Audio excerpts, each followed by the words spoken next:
guys, untuk video kali ni kita nak buat mukbang. So macam semalam, okey ni saya tunjuk kita punya makanan lah. Okey, untuk video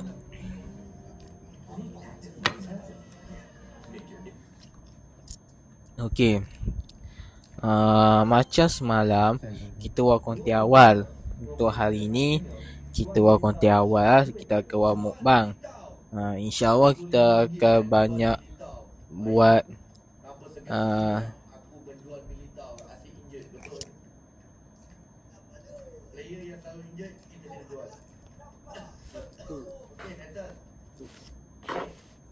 okey.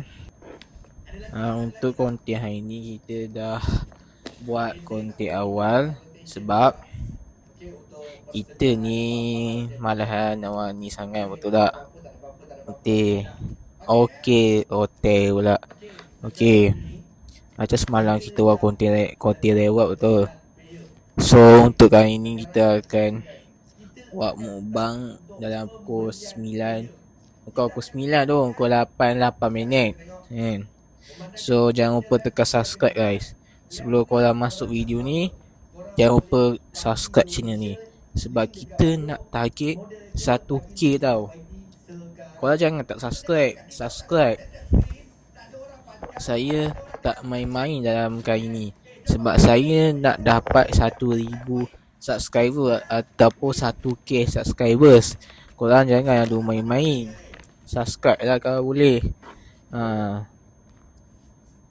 Saya ni bersungguh tak buat konten untuk korang, tapi korang tak nak subscribe. Yang mana dah subscribe, alhamdulillah. Yang mana belum, subscribe lah guys. Korang tengok saja tapi tak nak subscribe, macam apa lagi kan? Subscribe lah, sebab kita memang tahu ni memang nak target 1000 guys, 1k ni. Kita dah 400 lebih dah ni, 454. So total lagi 600 lebih lagi kita perlu dapat 1k ni. Sikit lagi, tolonglah korang subscribe. Sebab kita ni buat konten untuk korang. Okey, kita lanjut. Ni pun nak dekat habis ni. Ni pun saya dah nak dekat habis makan pun. So